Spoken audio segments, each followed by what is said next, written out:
c'est ça. Donc, Vous la commission Affaires Éco d'aller faire quoi? Mais je trouve ça intéressant, quoi, tu vois, par rapport à l'infrastructure, les gens. Et puis tu vois, voilà,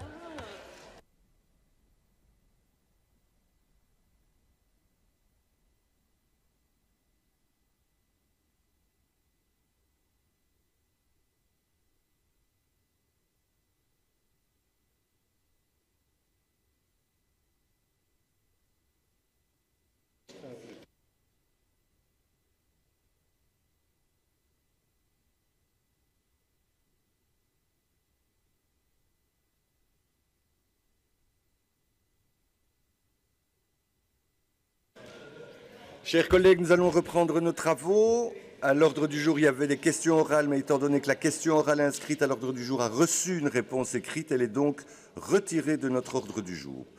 L'ordre du jour appelle les questions d'actualité. Alors, nous allons commencer par la question de M. Jonathan de Patoul, adressée à M. Clerfailly, relative à la saisie des derniers bovins de la région bruxelloise par la cellule bien-être animal de Bruxelles Environnement. Question à laquelle une autre question est jointe à celle de M. de Patoul. C'est la question de Mme Victoria Austrade, saisie de bovins à Berkem-Saint-Agathe suite à des faits de maltraitance animale. M. de Patoul, vous avez la parole. Merci, Monsieur le Président. Bonjour, Monsieur le Ministre. Bonjour. Donc on apprenait par la presse mercredi que mardi a eu lieu la saisie des derniers bovins présents en région bruxelloise, donc au niveau de la commune de Berkem-Saint-Agathe. Donc il s'agit de 4 taureaux et d'une vache qui ont été saisis par la cellule bien-être animal de Bruxelles Environnement. Visiblement, bon, le précédent propriétaire, le fermier est décédé, il s'en occupait bien, mais le repreneur avait reçu de nombreux avertissements depuis les 6 derniers mois. Alors l'état des animaux était quelque peu déplorable, donc saleté, parasitisme, on parle de poux, de gale, problème aux ongles longs, maigreur. Il n'y avait apparemment pas de présence d'eau courante sur l'exploitation, ni de nourriture de qualité. Donc suite à cette situation déplorable, je me demandais un petit peu si vous pouviez d'abord nous confirmer ces informations. Si vous pouvez nous dire éventuellement quelles sont les sanctions qui sont prévues dans ce cas-ci et dans les cas plus généraux de négligence ou de maltraitance. Et alors je me posais également la question de savoir s'il y avait toujours un vétérinaire qui était prévu dans ce genre de circonstances, puisque c'est quand même eux les garants de la santé animale. Et dans le cas où le vétérinaire intervient, qui est-ce qui rémunère l'acte du vétérinaire? Je vous remercie. Merci, Monsieur de Patoul. Madame Austrade.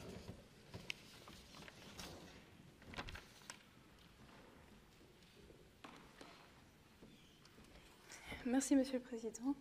Monsieur le Ministre, le 7 avril dernier, 2 jeunes filles se promènent à Berkem-Saint-Agathe et elles passent devant la dernière ferme où il y a des animaux à Bruxelles, dans la région bruxelloise, et elles sont alertées par des bruits de détresse.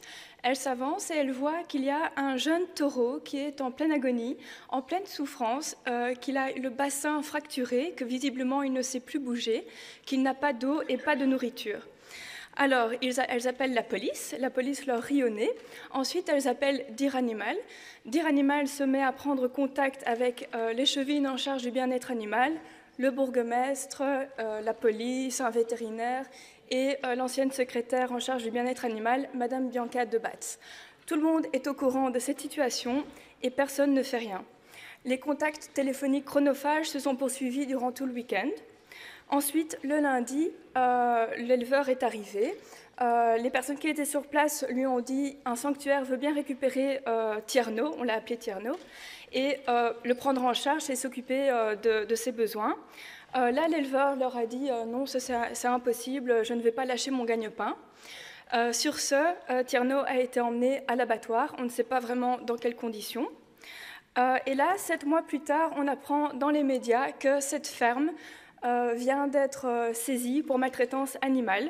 Donc ce n'est pas une grande surprise. On apprend aussi que ces animaux étaient dans un état absolument déplorable de déshydratation, j'en passe et des meilleurs. On sait aussi qu'il y a eu toute une série d'avertissements, de signalements, et qu'il était connu pour maltraitance animale par la police. Donc mes questions sont, est-ce qu'on pourrait avoir le détail de ces signalements, de ces avertissements, et pourquoi cette saisie intervient si tard? Nous voudrions aussi savoir pour quel fait de maltraitance animale cet individu est connu et pourquoi il se retrouve en possession d'animaux. Et dernièrement, vous parliez qu'il y a 2 personnes qui sont en charge de l'inspection sur place, ou 3 personnes qui sont en charge de l'inspection sur place pour le bien-être animal. Pensez-vous toujours que c'est suffisant? Et si oui, pensez-vous qu'il y a eu une négligence de la part de ceux-ci? Merci. Merci, Madame Austrate. Monsieur le ministre, vous avez la parole. Oui, merci Monsieur le Président. D'abord, c'est peut-être un peu moins romantique, mais ce n'est pas la dernière ferme en région bruxelloise, il y en a encore d'autres. Mais ce sont des faits de maltraitance animale avérés. Alors, la saisie administrative d'animaux maltraités ou négligés est une mesure grave et qui n'est que la solution de dernier recours lorsqu'aucune autre alternative ne peut être trouvée. Le responsable, dans le cas où le responsable n'est pas capable de régulariser la situation infractionnelle ou n'a pas respecté les avertissements qui lui ont été communiqués. Donc cette affaire est déjà ancienne et toutes ces démarches ont été entamées progressivement jusqu'à ce qu'on arrive à une telle gravité de situation qu'on doive agir. Le service d'inspection agit d'abord à titre préventif, il informe, il sensibilise, il éduque en quelque sorte le responsable afin que la situation problématique ne se reproduise plus, mais que lorsqu'elle est grave, le service prend alors les mesures coercitives immédiates, parfois donc même sans émettre d'avertissement préalable. C'est un dossier qui a été déjà transmis au parquet et donc toute une série d'informations qui sont dans ce dossier judiciaire, je ne peux donc pas vous les communiquer, mais le service du bien-être animal a documenté suffisamment et complètement le dossier pour le soumettre au parquet. Et je ne peux pas donner d'informations sur l'auteur des faits non plus, ni sur son passé, ça relève de sa vie privée et du dossier judiciaire. En ce qui concerne les sanctions, l'auteur des faits de négligence ou de maltraitance animale peut être condamné à une peine d'emprisonnement de 8 jours à 2 ans et ou d'une amende de 50 000 à 100 000 euros. Et seul le tribunal pourrait interdire définitivement ou pour une période d'1 mois à 3 ans la détention d'une ou plusieurs espèces. Je n'ai pas connaissance des éventuelles sanctions qui auraient été prononcées à l'encontre de l'auteur des faits. Donc on a pu faire une saisie administrative des animaux, mais la suite, la sanction ou les interdictions relèvent du pouvoir judiciaire dans le cadre de la loi sur le bien-être animal de 1986. Lorsqu'une saisie est ordonnée, un vétérinaire n'est pas systématiquement présent, ça peut dépendre de la situation. Les services d'inspection de l'environnement travaillent en collaboration avec la police et apportent le cas échéant leur expertise aux policiers qui envisagent une saisie d'animaux. Les frais de saisie sont à charge du propriétaire des animaux concernés. Et enfin, comme je l'ai indiqué en commission budgétaire, le nombre d'inspecteurs vétérinaires s'élève pour l'instant à 3. Le remplacement de 2 inspecteurs ayant quitté le service devrait intervenir prochainement, ce qui porterait le nombre à 5. Mais il n'y est pas prévu pour l'instant d'augmenter encore le nombre. Ça dépendra du futur plan de personnel de Bruxelles Environnement. C'est pour les années suivantes. Merci, Monsieur le ministre. Je ne voyais pas. Monsieur de Patoul. Merci, Monsieur le ministre. Bien, moi, je vous invite évidemment à suivre ce dossier de près, puisque ça me paraît d'une grande importance. Et j'aurai l'occasion de revenir, mais peut-être plus en commission, sur la question plus globale de la maltraitance animale, qui pour moi est fondamentale. Je vous remercie. Merci, Monsieur de Patoul. Madame Austrate. Merci, Monsieur le ministre, pour votre réponse. Et si je pouvais juste rajouter que lors de cet événement assez traumatisant pour ces personnes par rapport à ce Tierno, elles ont essayé de mettre en œuvre les leviers qui étaient à leur disposition, tels que le formulaire qui est mis en ligne pour la plainte. Et évidemment, ça n'a abouti à rien du tout, vu qu'il y avait toute une série d'informations qu'elles n'avaient pas et que c'est en général inaccessible. Voilà, merci. Merci, Madame Austrate. Nous passons aux questions jointes de Monsieur Gaëtan van Goetsenhoven, adressées à Monsieur le ministre-président Vervoort, relative à l'avis défavorable de la commune de Schaerbeek relatif au plan d'aménagement directeur Josaphat. Il y aura la question suivante de Madame Frémaux sur les mesures envisagées à la suite de l'avis défavorable de la commune de Schaerbeek sur le plan d'aménagement directeur Josaphat. Et ensuite, Madame Potier, critique de plusieurs instances locales et régionales sur le projet de plan d'aménagement directeur Josaphat. Monsieur Van Goetsenhoven, vous avez la parole. Merci. Tout récemment, donc, la commune de Schaerbeek a remis un avis très défavorable par rapport au PAD de Josaphat, relayant d'ailleurs toute une série de critiques exprimées par les associations de riverains. Et Vert n'a pas remis un avis défavorable, mais néanmoins exprime quand même un certain nombre de réserves assez nettes à l'égard de SPAD. Voilà, ce qui est évidemment, entre autres, critiqué, c'est que la densité qui est importante du site, c'est 1600 logements prévus, se base finalement sur un rapport, un RIE déjà ancien, qui évidemment se base sur les projections de besoins d'habitat qui aujourd'hui semblent en tout cas en partie remis en question par les projections de l'IPSA. Voilà, en tout cas, il y a évidemment par rapport à ce projet de nombreuses réserves, aussi évidemment les questions en lien avec la mobilité, puisque la question de la ligne de bus qui devrait entrer sur le site n'est pas réglée, un certain nombre de questions environnementales, de biodiversité, un système de production de chaleur qui a été remis en question, mais aussi évidemment l'éternelle question de la hauteur des bâtiments qui, au travers du PAD, ne trouve pas de réponse et ne rassure pas évidemment les communes ni les habitants. Bref, Monsieur le Ministre, vous aurez compris, ce projet produit encore de graves inquiétudes. J'aurais souhaité vous entendre à ce sujet dans le cadre évidemment du dialogue que vous avez avec évidemment un certain nombre d'acteurs politiques locaux et d'associations, car manifestement ce projet de PAD aujourd'hui est très clairement contesté et que aussi évidemment les éléments fondamentaux qui ont justifié la densité, c'est-à-dire le RIE, est un RIE qui est manifestement dépassé. Comment voyez-vous les choses? Comment allez-vous reprendre ce dossier en main qui est aujourd'hui effectivement devenu un dossier extrêmement polémique, problématique et pour beaucoup attentatoire de la qualité de vie dans une partie de Bruxelles que vous connaissez très bien. Je vous remercie. Merci, Monsieur Van Goetsenhoven. Madame Frémaux, vous avez la parole. Je vous remercie, Monsieur le Président. Monsieur le Ministre-Président, donc, ce mardi, le journal La Capitale transmettait l'information selon laquelle la commune de Schaerbeek avait rendu un avis défavorable concernant le projet Josaphat. Gaëtan Van Goetsenhoven a évoqué la question de la densité. Ce n'est pas la seule qui, visiblement, suscite un certain nombre d'inquiétudes auprès des riverains. Moi, je voulais vous interroger par rapport à une chose en particulier.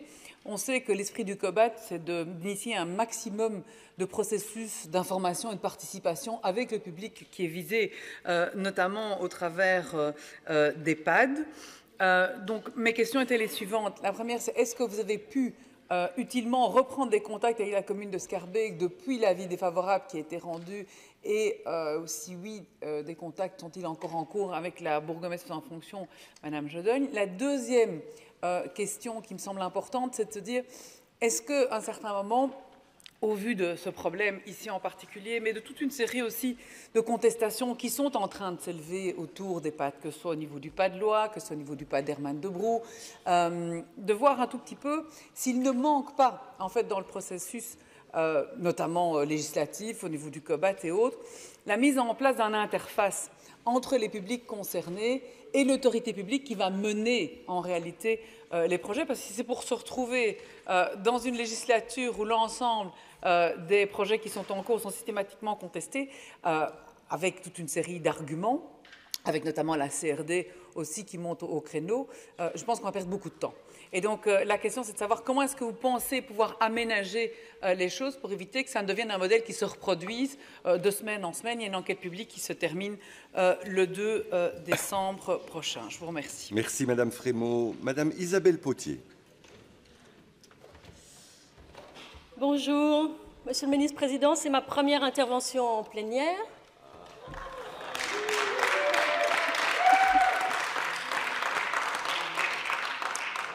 Monsieur le Ministre-Président, bonjour. C'est l'automne, les feuilles tombent, les trottoirs sont rendus glissants, il ne faut pas se précipiter. Je vais centrer mon intervention sur le PAD Josaphat. Les avis tombent, avis critiques de la Commission régionale de mobilité,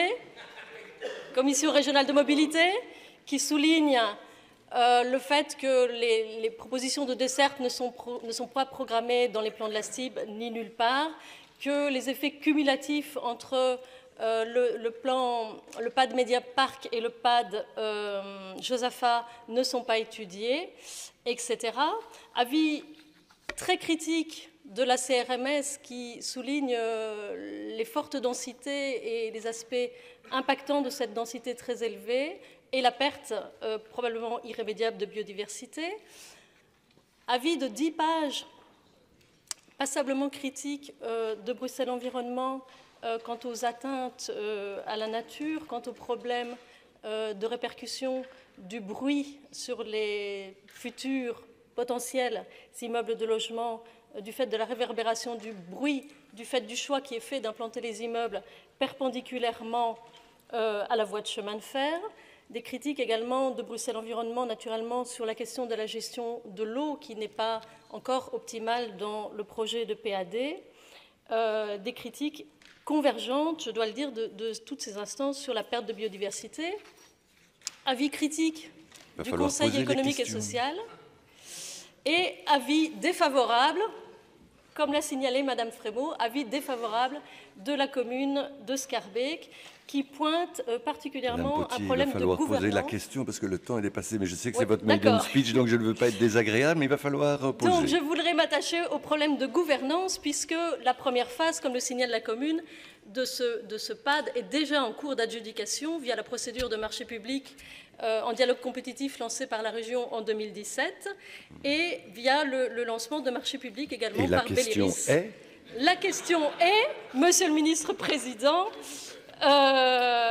au vu de cette avalanche d'avis très critiques qui rendent ce PAD Josaphat très glissant, et c'est probablement pas le plus mûr, donc la question, voilà, ne faudrait-il pas suspendre les appels à marché public et la demande d'adjudication, et le gouvernement, au vu de cette avalanche d'esprits négatifs successifs, est-il prêt à changer fondamentalement le projet? Merci, Monsieur le Président. Madame Potier. Monsieur le ministre-président. Oui, dans le désordre. Par rapport au COBAT, il a été prévu de procéder à une évaluation du mécanisme PAD, ça figure dans l'accord de majorité, donc on se tiendra à ce qui était prévu dans l'accord de majorité, ça va de soi. On a eu longuement l'occasion d'en discuter des PAD lundi, puisque ça avait déjà été annoncé. Oui, mais ça avait déjà été annoncé. Donc on en a parlé lors de la commission budget, je vous le rappelle. Je ne vais pas répéter ce que j'ai dit sur les enjeux des PAD. Maintenant, je pense que il y a l'espace de dialogue, il demeure et il reste plein et entier.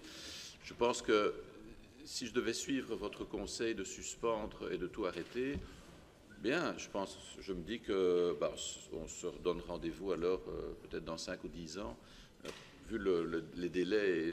Donc, je ne pense pas que ce soit nécessairement la meilleure option. Je pense qu'il faut essayer de sauver le projet. Après, il peut être amendé, mais je ne m'aventurerai certainement pas à dire on arrête le projet. Je pense que à ce moment-là, en tout cas, la commune des Verts manifesterait son mécontentement, puisque ça fait maintenant, je pense, 15 ans, si pas plus, qu'on discute autour et alentour, avec des projets qui ont été portés à l'époque, notamment, tu t'en souviens, mais moi aussi, par la Commission européenne. On nous a tout amené. Et donc, voilà, donc je pense que le statu quo n'est pas une solution, parce qu'alors, en plus, si on attend 10 ans, on nous expliquera que la biodiversité est encore plus qualitative, on ne va venir plus rien construire, ce qui est peut-être une option. Ne rien faire, ça peut être aussi une option, je pense que, mais c'est pas la mienne en tout cas. Je pense qu'il faut pouvoir développer. On parle quand même d'un PAD où il y a plus de 8 hectares d'espace vert, donc on n'est pas dans une zone où on va empiler les gens les uns sur les autres. C'est vrai qu'il y a une certaine densité assumée, notamment sous l'émergence des verts. La demande de la commune des Verts, je pense, c'est de réduire de 5 étages, ce qui peut effectivement, franchement, ça n'est pas... et plus alors... Sous le programme, ce sera plus complexe, évidemment, de pouvoir répondre positivement à toutes les demandes. Mais voilà, je crois, et sous les enjeux de mobilité, oui, je pense que ce qu'on doit construire, je ne cesse de répéter, c'est aussi un modèle de mobilité prospectif, c'est d'imaginer ce que sera la mobilité. Parce qu'on parle de projets qui vont se développer sur 10, 15, 20 ans. Les PAD, ils ne vont pas être construits comme ça, bloc. Et donc, on est sur du long terme, c'est pour ça, sous les enjeux de mobilité, notamment les transports en commun. C'est vrai que le fait qu'il ne soit pas encore opérationnalisé ne veut pas dire qu'on n'en fera pas. Mais aujourd'hui, je veux dire, en termes de budgétisation dans un plan de financement, dans un plan d'investissement de la STIP, c'est encore prématuré. Et puis, comme je le dis aussi, sur les enjeux de mobilité, on dit souvent, c'est des nouveaux habitants, c'est de la mobilité. Quand même, il faut produire même s'il y a un ralentissement du boom démographique, on est quand même à peu près entre 3500 et 4000 logements à produire chaque année pour répondre à l'augmentation, même ralentie, de la population bruxelloise. Hein.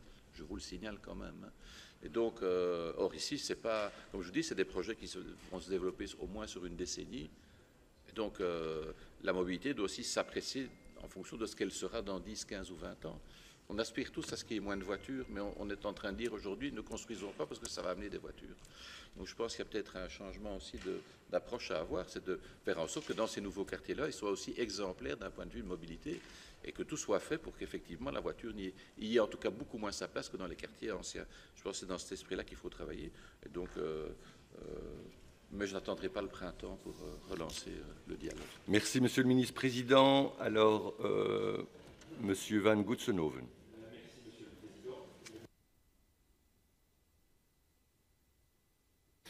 Ok, il faut tout faire soi-même ici. Voilà. Je n'ai jamais aussi bien été car il a une position qui remarque que le micro est fermé.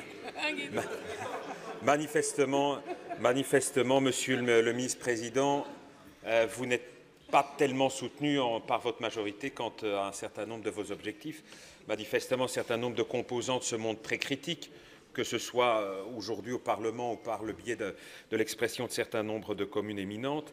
Et donc vous devriez vous interroger par rapport à cela, parce qu'évidemment le partage de la vision politique en termes de développement de la ville, c'est important. Et puis je ne peux pas vous rejoindre sur le fait que d'un côté, on ne puisse pas en quelque sorte reconsidérer des éléments du PAD, par exemple la biodiversité, etc., mais que de l'autre côté, les questions de mobilité, elles n'ont pas de réponse parce qu'elles vont devoir évoluer en fonction de l'évolution de la société, du montée des besoins. C'est dans un sens ou dans l'autre. Donc ce PAD, il peut aussi... Attendez, on se doit de donner des réponses, hein, je dis dans le processus. On ne peut pas se contenter de dire votre avis, c'est très bien, et on passe outre. Absolument pas. C'est pas ça que j'ai dit. On ne peut pas... Enfin, je pense qu'il faut quand même qu'on puisse rassurer sur les modes de mobilité, transport en commun par rapport à ce PAD. Il faut atterrir, M. Van Goetsenhoven, le temps de parole est dépassé. Qu'un certain nombre d'éléments qui apparaissent aujourd'hui puissent encore être intégrés dans le cadre d'une planification qui évolue avec les besoins et avec la société. Merci, M. Van Goetsenhoven. Madame Frémaux. Voilà, l'avantage, c'est que le micro est encore ouvert. Voilà, comme je l'ai ouvert. Merci, Monsieur le ministre-président, pour vos précisions. Alors, c'est certain qu'il y a une échéance qui est celle du 2 décembre, l'enquête publique. Moi, l'objectif de l'intervention était vraiment de se dire on ne peut pas avoir une multiplication comme ça de contestations sur l'ensemble des PAD, sinon on va effectivement jamais avancer sur rien. Et donc, c'était de savoir vraiment comment est-ce qu'on va mettre en place de façon effective l'esprit du COBAT qui dit avant première lecture, processus d'information et de participation.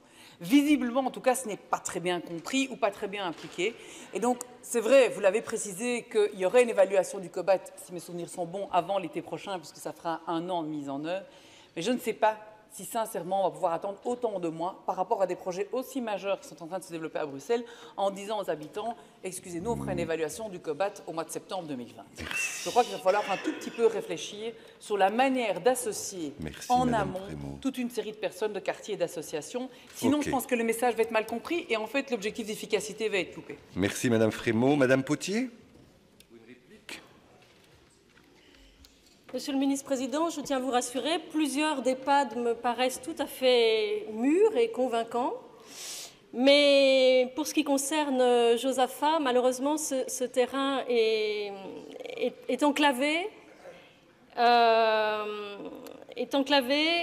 est mal raccroché à la ville, pose toute une série de problèmes en termes d'urbanisation et pour toutes sortes de raisons, ce projet ne me paraît pas le plus mûr.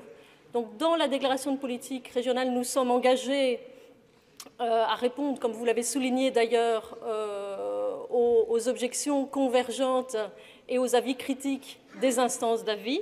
Et nous comptons sur vous pour réaliser cette mission. Merci. Merci Madame Potier.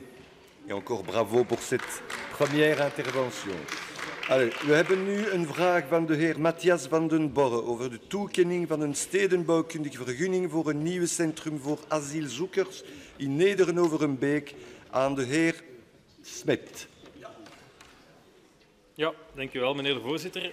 Geachte staatssecretaris, eind juni 2017 zette de federale ministerraad het licht op groen voor de oprichting van een nieuw aanmeldcentrum voor asielzoekers, namelijk het Militair Hospitaal te Neder-Overheembeek.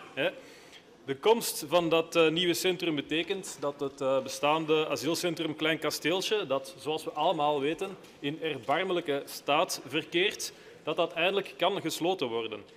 Het nieuwe centrum biedt heel wat voordelen. In eerste plaats zal het dus een uniek loket zijn voor zowel dienst Vreemdelingenzaken, de dispatching van vetasiel en uiteraard ook de opvanggelegenheid zelf. Het heeft de duidelijkheid dat er een eenduidig aankomsttraject is met een uniek aankomstpunt.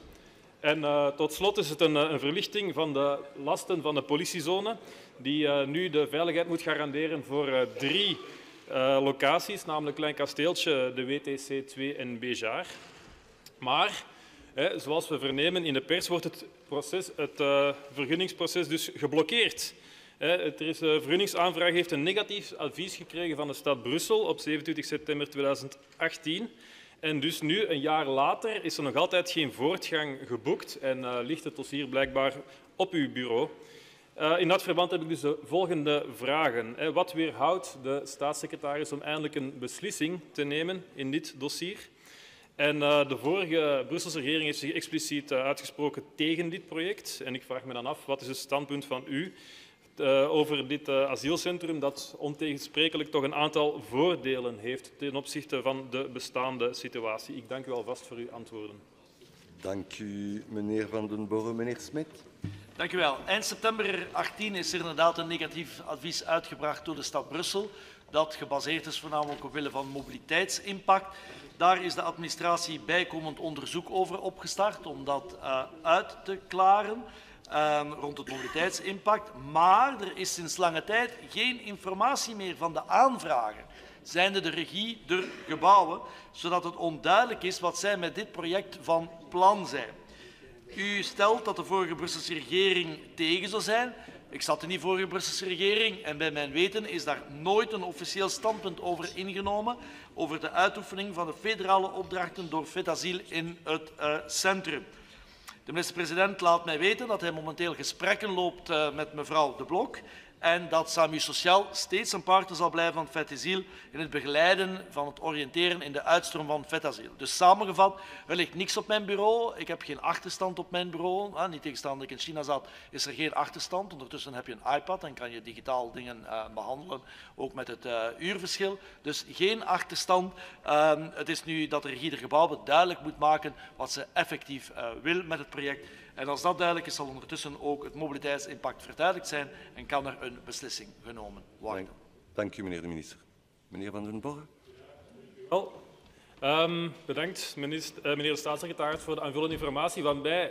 Voor mij is dit nieuwe informatie. En dan zullen we daar ook opnieuw mee aan de slag mee moeten gaan. Denk je dat we dat federaal opnieuw op tafel moeten leggen, omdat, denk ik, toch de enige manier is om voortgang te maken met, zoals we allemaal weten, de soms schrijnende situaties van asielzoekers en alles wat ermee gepaard gaat in deze stad.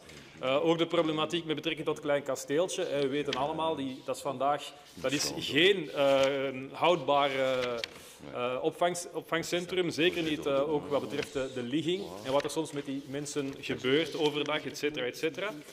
Maar tot slot wil ik toch nog eens wijzen op de verantwoordelijkheid van Brussel. Want er wordt vaak gedaan alsof Brussel de enige stad zou zijn in dit land die zijn verantwoordelijkheid neemt. Wat dus niet zo is, want dat bewijzen de cijfers. Als we kijken naar het gewest, heeft 1363 opvangplaatsen voor asielzoekers, maar het gemiddelde in het land is dat 22 opvangplaatsen per 10.000 burgers. Dat is dubbel zoveel als hier, want dit zijn er maar 11 per 10.000 inwoners in Brussel. Dus ik denk wel dat Brussel meer kan doen. En dan heb ik het niet over de opvang van illegale transmigranten, maar wel de wettelijke procedures. Dank u wel. Dank u, meneer Van den Borre.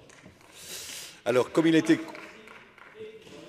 Merci, l'incident est clos. L'incident est clos. Bon, vous pouvez poursuivre dans les couloirs, mais l'incident est clos. Comme il a été convenu, on va changer juste un ordre. La question de Marina... Monsieur Smet, merci. La question de Marie Nagy va être posée tout de suite à Monsieur le ministre-président. Elle est relative à l'avis des riverains et de la Commission royale des monuments et sites sur le plan d'aménagement directeur loi. Vous avez la parole, Madame Nagy. Merci beaucoup, Monsieur le Président. Bonjour à tout le monde. Bonjour, Monsieur le ministre-président. Alors, cette semaine, on a pris connaissance de l'avis de la Commission royale des monuments et sites concernant le PAD loi. C'est assez étonnant si on regarde cet avis parce que c'est un avis rarement... les avis de la Commission royale des monuments et sites ont rarement été aussi directs, aussi alarmistes comme pour le PAD loi que la Commission considère mettant réellement en danger la qualité paysagère, non seulement des quartiers aux alentours de la rue de la Loi, mais allant très loin dans les perspectives au-delà de Montgomery et bien entendu du côté du Parc Royal, de la Place Royale pour la partie historique du quartier Léopold. Et donc, cet avis suit l'avis défavorable de la ville de Bruxelles pour des raisons de mobilité, de densité, de typologie urbaine et l'avis négatif également de la commune de Woluwe-Saint-Pierre ainsi que des comités d'habitants qui ont lancé également une pétition. Donc, Monsieur le ministre-président, je voudrais savoir si vous avez pris connaissance de l'avis de la Commission royale des monuments et sites. Je sais que vous avez rencontré les riverains, vous avez les différents avis qui vont arriver. Comment est-ce que vous prenez attitude par rapport à ces avis et quelle est la suite attendue de votre action? Je vous remercie. Voilà, merci beaucoup. Oui, j'ai bien pris connaissance de l'avis rendu. La procédure va se poursuivre puisque il sera évidemment répondu aux remarques émises. Le dossier sera début d'année, transmis à la CRD pour qu'une discussion puisse se tenir et donc on puisse aborder l'ensemble des remarques et réclamations. Par rapport à la densité, alors, si on regarde par rapport à l'application de la clause de sauvegarde des îlots existants, si on devait appliquer celle-ci et non pas ce qui est prévu dans le PAT, on aurait une densité plus importante que ce que prévoit le PAT. Donc on est dans une densité qui, en tout cas à nos yeux, semble tout à fait compatible avec ce quartier. Effectivement, des réunions ont eu lieu avec les habitants où il y a eu un échange d'informations. Des réponses ont été données sous les ombres portées. Tout ça a été analysé dans le RIE en vue de minimiser effectivement l'impact des ombres portées. Dès lors, voilà, je pense que la Commission royale des monuments et sites a émis un avis. On prendra en compte et on y répondra et on adaptera aussi en fonction des remarques qui pourraient apparaître comme étant tout à fait pertinentes. Il ne s'agit pas de dire ici, on est dans un processus d'élaboration, on verra. Mais bon, je ne peux pas, moi, préempter ce que la CRD va dire, sinon on me reprocherait d'intervenir dans un processus tel qu'il est prévu par le COBAT. Donc voilà, je ne peux pas manifester d'intention à ce stade-ci. Merci, Monsieur le ministre-président. Madame Nagy.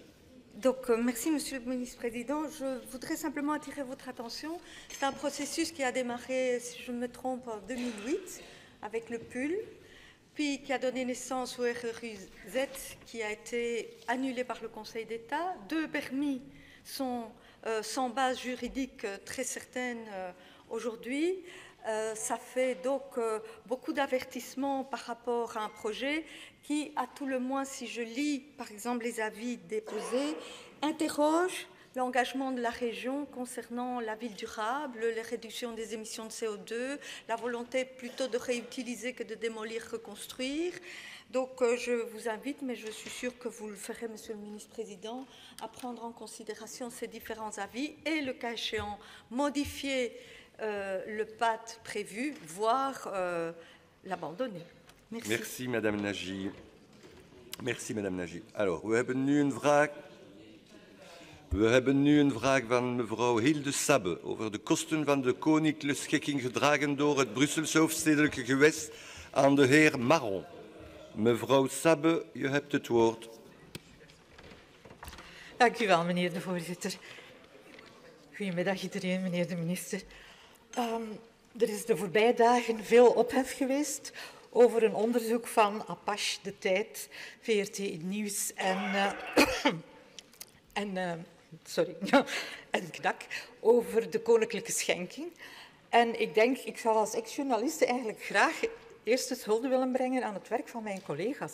Want een kritische pers is een zegen voor de democratie en ook voor politici. Het is een zegen voor de burger en ook voor ons. Dus ik vind dat prima werk. Nu, wat is er gebleken uit dat onderzoek? Dat de koninklijke schenking, een zelfstandige publieke instelling, in principe geacht wordt om financieel onafhankelijk te zijn, maar dat in realiteit niet is. En dat de burger eigenlijk ieder jaar flink wat toesteekt. Ik houd eraan om te zeggen dat de vragen die ik daarover ga stellen niet kaderen in een politieke agenda die tegen de monarchie is of tegen het koningschap. Dat doet er helemaal niet ter zake. Wij willen aan deze vraag geen politieke betekenis geven. We willen die niet framen in een politiek verhaal.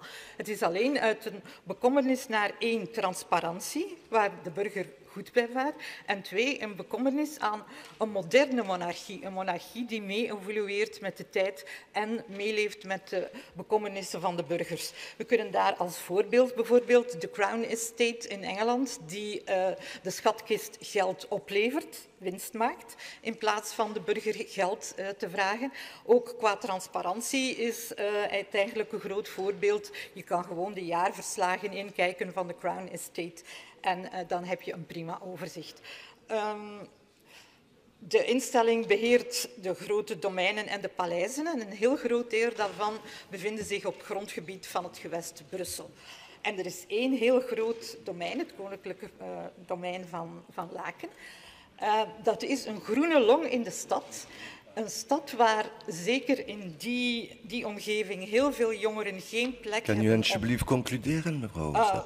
Dus het zou goed zijn als dit opengesteld werd en als de jongeren daar ook zouden van kunnen profiteren. Ik heb specifiek de volgende vragen. Het blijkt dat de Ceres van Stuyvenberg in Laken binnenkort gerenoveerd en deels heropgebouwd worden, op kosten van Leefmilieu Brussel voor naar schatting €3,5 miljoen. En de vraag is? Wat kunnen de Brusselaars terugverwachten? Kunt u mij vertellen wat de plannen van de regering zijn met de verschillende onderdelen van de koninklijke schenking op het grondgebied van Brussels gewest? Zijn er nog meer kosten voor de Brusselse belastingbetaler? Kan de regering in overleg treden met de koninklijke schenking over een tegenprestatie van de Brusselaars? Bijvoorbeeld het openbaar. En is de regering bereid om in dialoog te treden met de schenking om te zien of een gedeeltelijke opening van het park een mogelijkheid is? Merci beaucoup. Monsieur Marron. Dank u voor uw vraag, mevrouw Sabbe. Wat mogen de Brusselaars verwachten van de renovatie door Leefmilieu Brussel van de serre van de Bloemist in Stuyvenberg voor meer dan €3 miljoen? Een nieuwe voor het publiek toegankelijke ruimte, ongeveer 2 hectare, in aanvulling op de tuin van de Bloemist, die 10 jaar geleden al door Leefmilieu Brussel werd aangelegd. Serre met educatieve ruimte en infrastructuur voor stedelijke landbouwprojecten met bewoners en verenigingen. De investering zal altijd gekoppeld aan overeenkomsten die het gewest zakelijke rechten op lange termijn toekennen. Welke bedoeling heeft de regering met betrekking tot de eigendommen van de schenking? Zijn er nog andere investeringen gepland? Momenteel zijn de parken van de schenking die door Leefmilieu Brussel worden beheerd.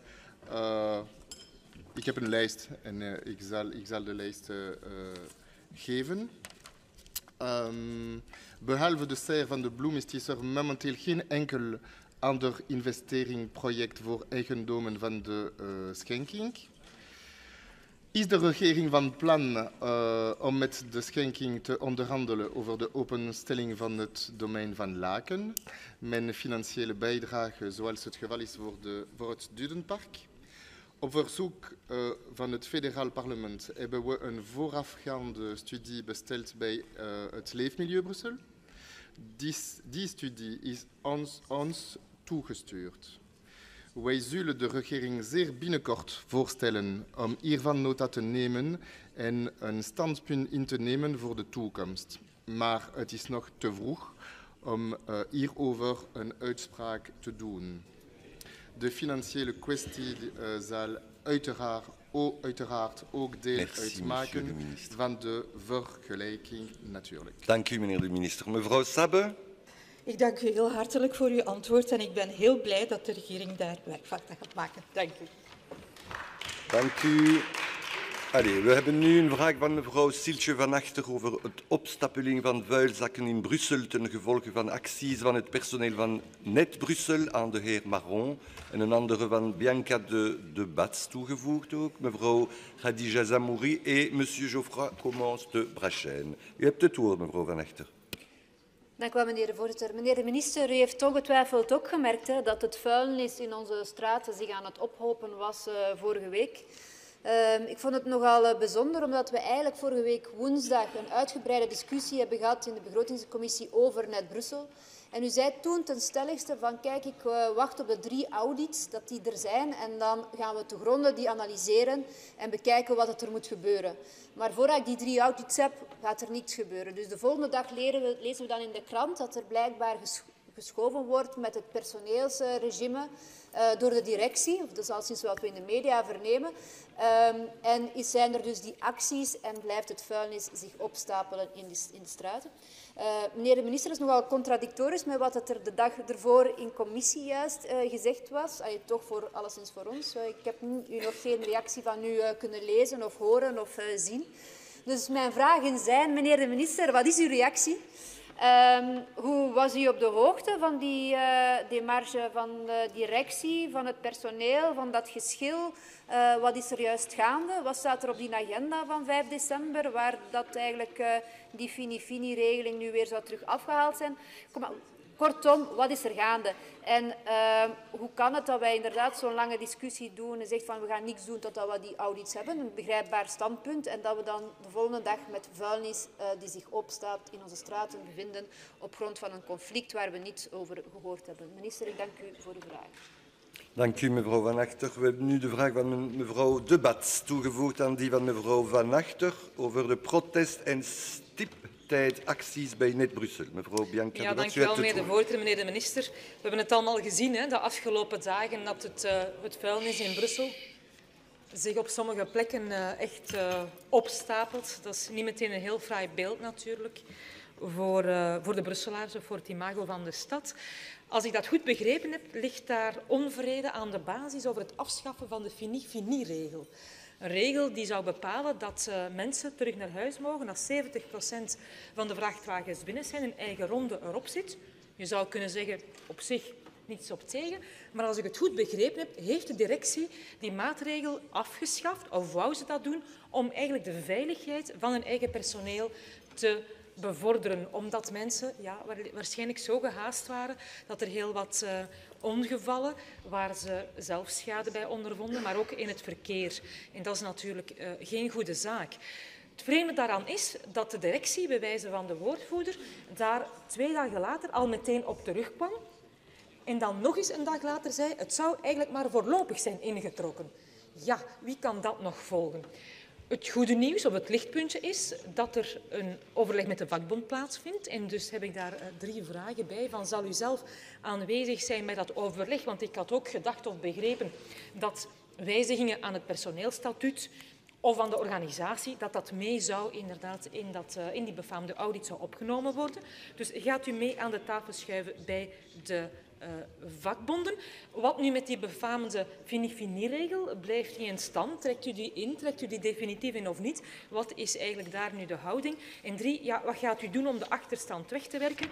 En misschien belangrijker nog om ervoor te zorgen dat dat eigenlijk zich in de toekomst niet meer herhaalt. We staan al niet bekend voor een stad, voor een gewest die heel erg net is. Dus dat soort acties helpt daar natuurlijk helemaal niet bij. Ik dank u. Dank u, mevrouw De Bats. Mevrouw Khadija Zamouri. Dank u wel, meneer de minister. Ja, ik ga mij aansluiten bij de collega's die eigenlijk bijna alle vragen hebben gesteld. Het is al bijna 2 weken dat de mensen van Brussel-Net, de ophaaldiensten, protesteren. Eigenlijk protesteren door trager te werken, door wat later de zakken op te halen, tegen deze fini-fini-regel. En ik denk, het heeft ook een weerslag op de gemeentes, waar mensen beginnen te bellen, beginnen te klagen. Ze weten niet goed wat er aan de hand is. Nu, ik heb daar ook heel praktische vragen bij. Ten eerste, was u als minister op de hoogte van deze maatregel, dat die ging toegepast worden? Ten tweede, is die nu volledig ingetrokken of niet? Stoppen jullie? En wat collega De Baets ook heeft gevraagd, op 5 december zijn er gesprekken met syndicaten en andere partners. Dus wat gaat daar hervormd worden of niet? En wat mij misschien, om niet dezelfde vraag te stellen als de collega's, want die had ik ook, zijn er andere hervormingen binnen Brussel-Net op Til waar u nu al een stukje de sluier van kan oplichten? Ik dank u alvast voor uw antwoord. Dank u, mevrouw Zamouri. C'est à présent au tour de monsieur Commence de Brachen. Sur le même sujet. Vous avez la parole, monsieur de Brachen. Merci, monsieur le président. Comme pour Mme Potier, c'est également la première fois que je monte sur cette estrade. C'est trop gentil. Je n'en demandais pas tant, mais je vous remercie et j'espère que ce ne sera pas la dernière fois. Monsieur le ministre, voilà.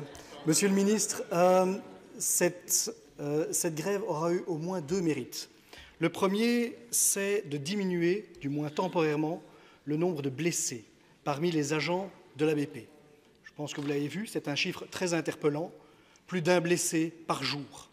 Plus d'1 blessé par jour, c'est juste une statistique, mais c'est important de le rappeler, de le souligner et de voir comment nous pourrons y répondre ces prochaines années. Le deuxième mérite, c'est évidemment de mettre un focus sur ce système du fini-fini, qui aujourd'hui, si vous me permettez, a atteint ses limites et, sans mauvais jeu de mots, un peu fini. Et je pense que nous devrons y répondre. Alors, c'est vrai, on l'a déjà dit de multiples fois ici, mon groupe politique, avant que je ne sois encore député, nous demandons depuis des années qu'une réforme soit enfin entamée sur la BP. Plus de 500 personnes ont encore récemment été engagées. Or, les Bruxellois ne voient pas la différence. Le Bruxellois, il s'en fout de savoir si c'est la commune, la région ou même l'État fédéral qui nettoie. Ce qui l'intéresse, c'est que Bruxelles soit propre. Il paye des impôts pour ça, il s'attend à ce que sa rue et son quartier soient dans un état admissible. Or, aujourd'hui, il est clair que ça n'est pas la situation attendue, ça n'est pas la situation espérée. Et il ne s'agit plus de dire « on va faire, on va voir et demain ce sera mieux ». Je pense que nous attendons véritablement des faits maintenant. Il y a urgence à agir et je vous assure qu'il n'y a pas que Uccle ou XL qui ont encore aujourd'hui des situations en manque. Je peux vous assurer que sur le territoire de ma commune, c'est encore une situation vraiment problématique. J'espère que vous pourrez agir. Je vous remercie. Merci, monsieur de Brachen. Quelle est votre question?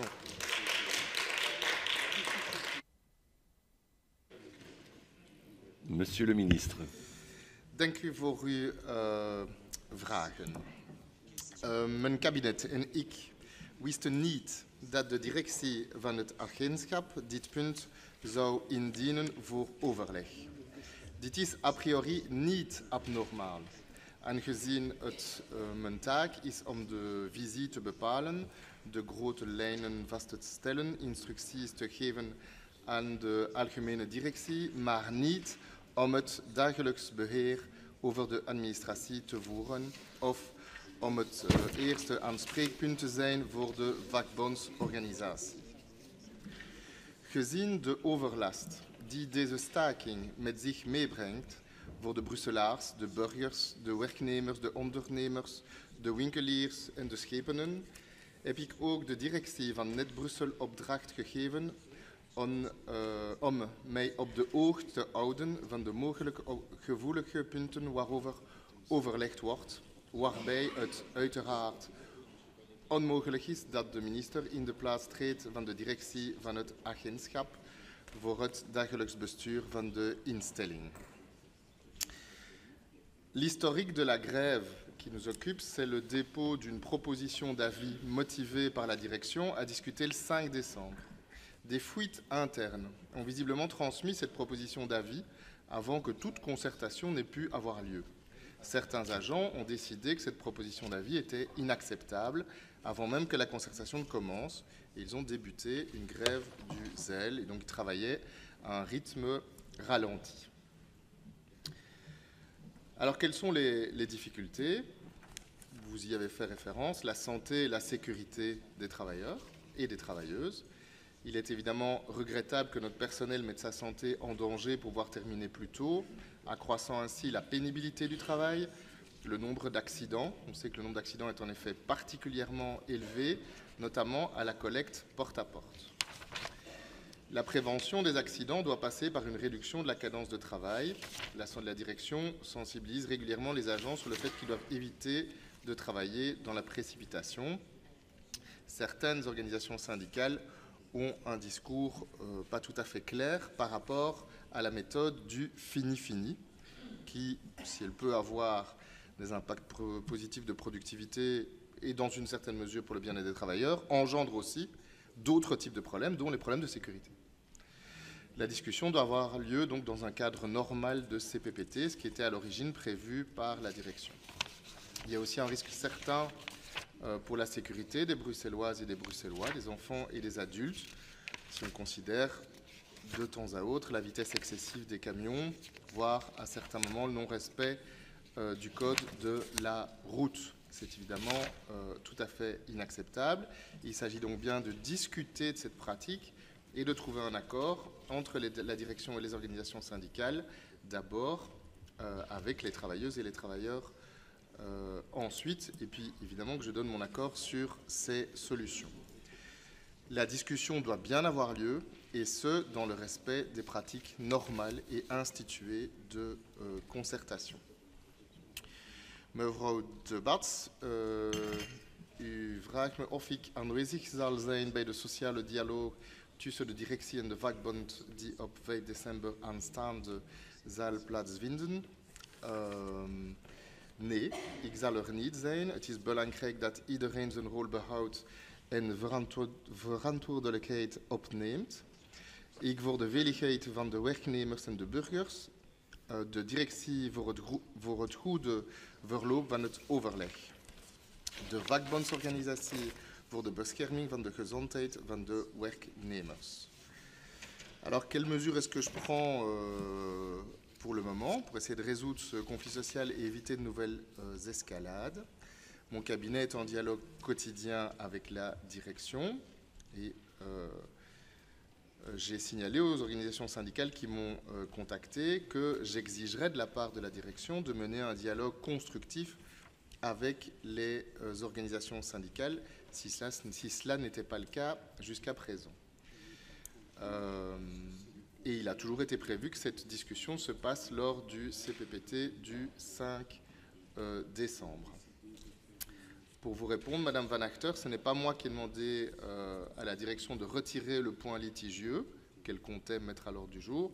Elle a proposé elle-même de transformer la proposition d'avis motivé en proposition de groupe de travail.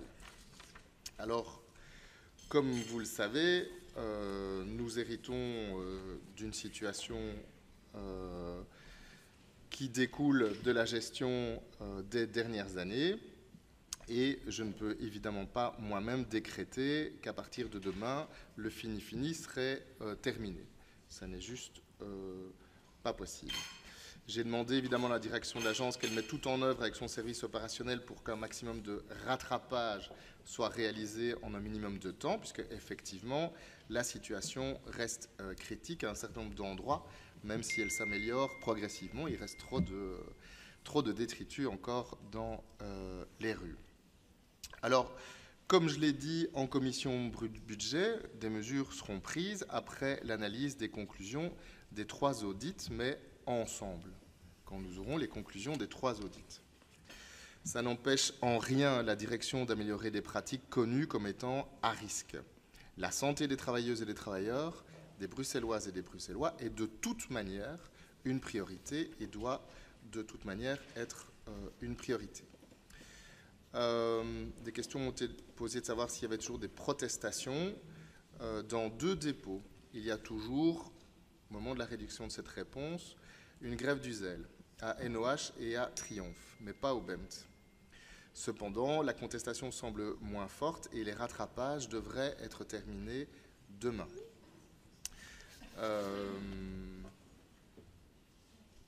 Un effort d'information et d'objectivation des causes des accidents de travail et des risques pour la population est bien entendu à continuer et doit être intégré dans le cadre de négociations entre la direction et les syndicats.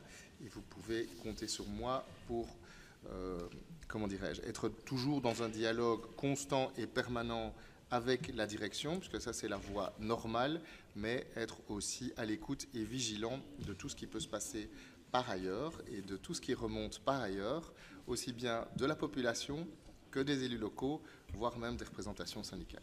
Merci, Monsieur le Ministre. Mevrouw Van Achter, voor een repliek misschien. Ja, dank u wel, meneer de minister.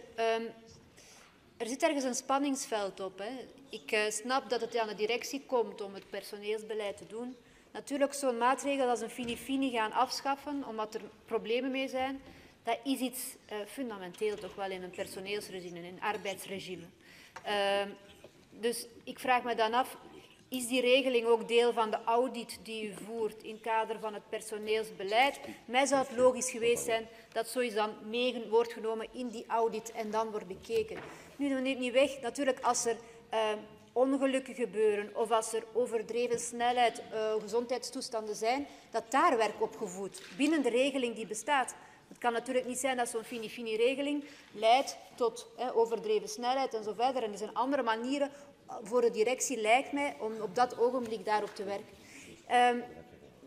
Meneer de minister, ik verwacht ook echt wel dat we het netheidsprobleem oplossen, dat we ook het personeelsprobleem en de directieproblemen binnen deze organisatie aanpakken. Ik ben overtuigd dat u dat wenst, dat u dat wilt. Maar laten we dat dan toch op een gedegen manier doen en niet blik-blok zoals nu vandaag het geval lijkt te zijn. Dank u. Dank u, mevrouw De Bat. Ja, dank u wel, meneer de voorzitter. Meneer de minister, dank voor uw antwoord. Ik wil toch nog eens zeggen dat ik ontzettend veel respect heb voor de mensen die werken bij Net Brussel, Brussel-Net, omdat die mensen heel zwaar werk doen. Werk dat vaak niet gerespecteerd wordt, en dat moeten we ook wel durven toegeven. Dus het is zeker geen uitspraak in die richting. Ik respecteer dat heel sterk. Ik snap ook dat die mensen na een lange, zware werkdag in soms moeilijke omstandigheden naar huis willen. Maar natuurlijk niet ten koste van hun eigen veiligheid en dat van andere Brusselaars. Ik hoop dat we het daar kunnen over eens zijn. Een tweede dat mij toch wel heel erg opmerkelijk lijkt, is dat u hier zegt dat die beslissing deel uitmaakte van het dagelijks beleid van het management. Wel, daar ben ik het niet mee eens. We hebben trouwens in het verleden nogal voorbeelden gezien van de wel heel erg ruime interpretatie die de directie zichzelf toekent. Dat is niet een fait divers, een klein detail van dagelijks bestuur. Dat zijn maatregelen die moeten doorsproken worden met de politiek verantwoordelijke. Dus onze conclusie daarbij is, en dat is niet de eerste keer dat we dit maken, dat er heel snel een duidelijk en nieuw beheerscontract moet komen en dat we dus met heel veel spanning, maar vooral heel veel ongeduld kijken naar de audits. Dank u, mevrouw De Bat. Mevrouw Zamouri. Ja, dank u wel, meneer de minister, voor uw antwoorden. Ik vroeg mij altijd al af hoe het komt dat die mensen van Brussel net zo snel waren en zo gemotiveerd. Ik had nog nooit gehoord van die fini-fini-regel. Ik zeg, maar die zijn zo snel en bij ons in de gemeente zijn die zo traag. Ik bedoel, rustiger, voilà. Ze doen hun werk, maar op een andere manier. Maar nu begrijp ik natuurlijk wat de aanzet is. Dit wil zeggen dat misschien tijdens de gesprekken die u gaat hebben of de vakbonden gaan hebben, dat er ergens toch in plaats van de afschaffing een stuk een motivatie moet komen. Net zoals de collega De Baats net zei, die mensen doen eigenlijk de zwaarste job, dag in dag uit, en moeten gemotiveerd worden, misschien op een andere manier en niet door hun eigen leven en dat van anderen op het spel te zetten.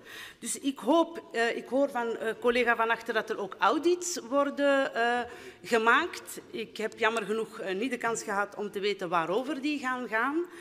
Maar ik hoop dat het is naar een sterke hervorming binnen het gewest van Brussel-Net, die ook een weerslag heeft op de gemeentes, zodanig dat er veel pertinenter, veel efficiënter samengewerkt kan worden.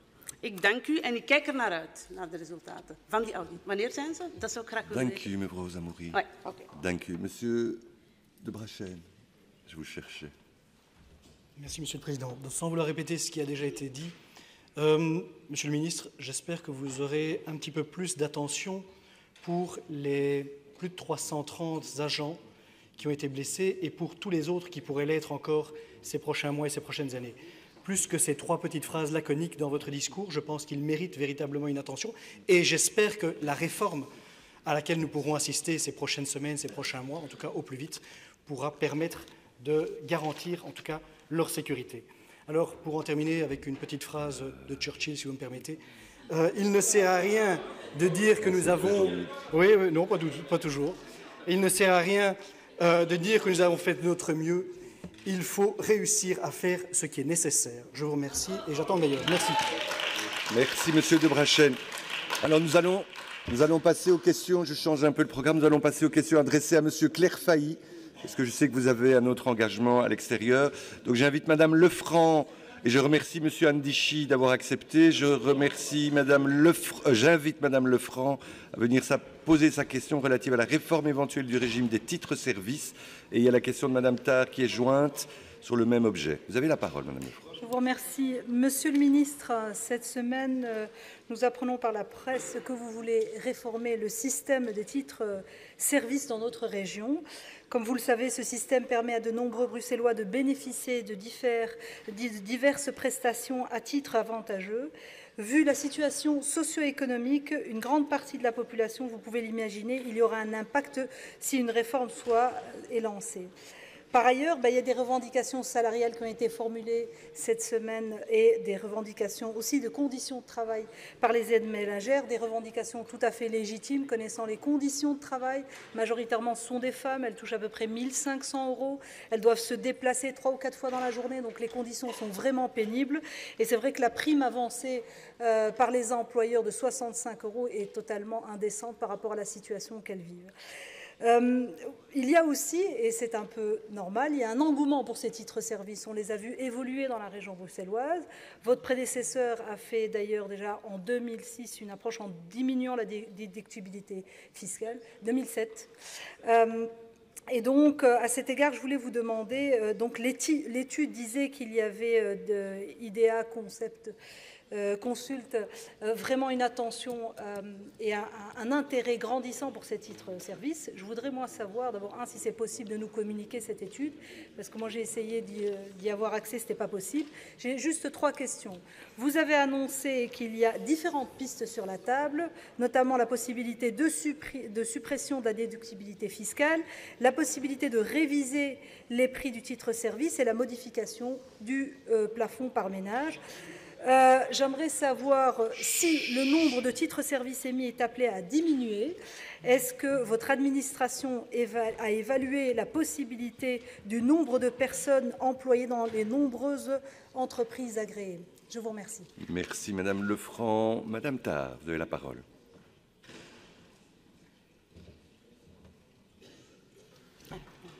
Merci, Monsieur le Président. Alors, à l'appel du Front commun syndical, donc un rassemblement du secteur des titres-services s'est tenu hier à Bruxelles, vous le savez également. Alors, pour pouvoir alerter le monde politique quant justement aux conditions de travail et revendications des aides ménagères. Alors, de qui parle-t-on? De 160 000 employés, donc sous contrat titres-services, qui perçoivent 11,50 € bruts donc de l'heure. De quoi parle-t-on? Justement de conditions déplorables de travail. Donc, ce sont souvent, dans la majeure partie des cas, des femmes économiquement en difficulté, voire en très grande précarité. Je rappelle qu'elles travaillent souvent dans des conditions très précaires, des contrats précaires partiels, avec des horaires très flexibles. Et donc, encore une fois, nous venons de célébrer le 25 novembre la journée internationale de lutte contre les droits des femmes. Permettez-moi de rappeler que c'est une forme de violence insidieuse que de pouvoir laisser ces aides ménagères travailler dans pareilles conditions. Alors, que disent les employeurs? Les employeurs, en fait, eux, proposent, et ma collègue vient de le dire, proposent en fait justement une prime unique de 65 € et proposent également une indexation. Et on sait que cette indexation du prix des titres-services n'est pas sans conséquence, puisqu'elle peut à un moment donné conduire certains clients actuels ou potentiels à se tourner peut-être vers des marchés noirs. Alors, Monsieur le Ministre, vu que le temps m'est imparti, je voulais savoir si vous avez aujourd'hui concrètement des mesures structurelles pour pouvoir répondre à cette réalité. Je sais qu'il y a une réforme en cours. Êtes-vous aujourd'hui en faveur de cette indexation? Je sais également que ces coûts représentent une charge importante pour la région. Qu'allez-vous proposer pour pouvoir diminuer? Parce que ce n'est pas uniquement, évidemment, à la région de pouvoir supporter ce coût. Et je reviendrai ultérieurement, à mon avis, avec une interpellation, parce que le sujet est tellement important qu'elle nécessite plus qu'une question d'actualité. Je vous remercie. Merci, Madame Thard. Monsieur le ministre. Merci, Monsieur le Président. Sujet important qui mérite sans doute plus qu'une réponse dans le cadre d'une question d'actualité, puisqu'on aura à en parler. Donc, je propose qu'on va revenir avec cette question en commission plus tard. J'ai rendu public certains éléments d'une étude qui vient d'être présentée. Je l'ai présentée hier au gouvernement, donc je ne pouvais pas la présenter plus tôt au Parlement, mais je suis très disposé à vous la présenter, en discuter avec vous. Quelles sont les pistes sur la table? Je ne peux pas encore vous dire quelle décision on a prise, on est en phase de réflexion. Le cœur du problème est le suivant. La dépense régionale en titre service augmente de 7, 8, 9% par an, alors que la dotation budgétaire qu'on a reçue augmente de 2% par an. Donc la situation est intenable, et c'est la déclaration politique régionale qui a indiqué qu'il fallait donc réformer pour juguler cette masse de dépenses qui sinon allait poser un problème budgétaire majeur à la région. Toutes les pistes sont sur la table. La question du prix, du tarif, faut-il l'indexer? Le tarif n'a pas été indexé jusqu'à présent. Faut-il revoir le taux de déductibilité fiscale, le nombre de chèques que l'on peut acheter, etc. Tous ces éléments font partie de la table selon le type d'utilisateur, les usagers, les tranches qu'ils consomment chacun, etc. Donc on réfléchit à tout ça pour l'instant. Mais j'ai indiqué en tout cas très clairement que la réforme devra aussi porter sur les conditions de travail des femmes dans ce secteur-là. 97% c'est des femmes, donc disons des femmes dans ce secteur-là. Vous dire en tout cas que la réforme n'entraînera pas une réduction du nombre de titres. C'est-à-dire une réduction du taux de croissance du nombre de titres. C'est aujourd'hui 28 000 femmes qui travaillent dans cette personne dans ce secteur-là. Il n'y aura pas moins que 28 000 demain. C'est le taux de croissance qui doit être amené à être jugulé. Alors sur les conditions de travail, le métier d'aide ménagère est un métier lourd et pénible. Et je crois que c'est bon que ce soit un homme qui le dise. Je crois que ça prend du sens. Et donc, dans le cadre de la réforme, il faudra aussi une marge d'amélioration des conditions, en général, de travail. Ça, on va rentrer dans les négociations avec les entreprises dans le secteur. Je n'ai encore eu aucun contact avec elles, ni avec les syndicats, parce qu'il y a une négociation interprofessionnelle pour l'instant. Je la laisse avoir cours. Je vais vous indiquer aussi, dans cette réponse très rapide, que les conditions de travail et de rémunération ne sont pas les mêmes dans les trois régions. Et c'est en région bruxelloise qu'elles sont déjà aujourd'hui les meilleures. Le tarif horaire payé aux femmes est le plus élevé à Bruxelles. C'est ici qu'il y a le plus de CDI, de contrats à temps plein. Donc c'est ici que les conditions sont meilleures qu'ailleurs. Ça ne veut pas dire qu'elles sont idéales et qu'il n'y a pas une marge d'amélioration. Et je veux que la réforme permette aussi une amélioration de leurs conditions de travail. Voilà. Merci, Monsieur le Ministre. Madame Lefranc. Et puis Madame Thard. Tout d'abord, le fait que vous êtes un homme et qu'il faut plus préciser que c'est pénible. Je ne comprends pas pourquoi vous dites une phrase comme celle-là. Elle est à la limite, c'est presque qu'il faut vous remercier parce que vous êtes un homme et que vous avez de l'empathie pour les femmes qui font un travail qui est comme ça. Excusez-moi. Oh. Enfin bref, toujours est-il. Écoutez, notre groupe sera attentif à la manière avec laquelle les différentes pistes que vous avez lancées pourraient être portées. Et on sera effectivement attentif aux conditions de travail de ces femmes, au salaire et aux revendications qu'elles réclament. Merci. Madame Thard.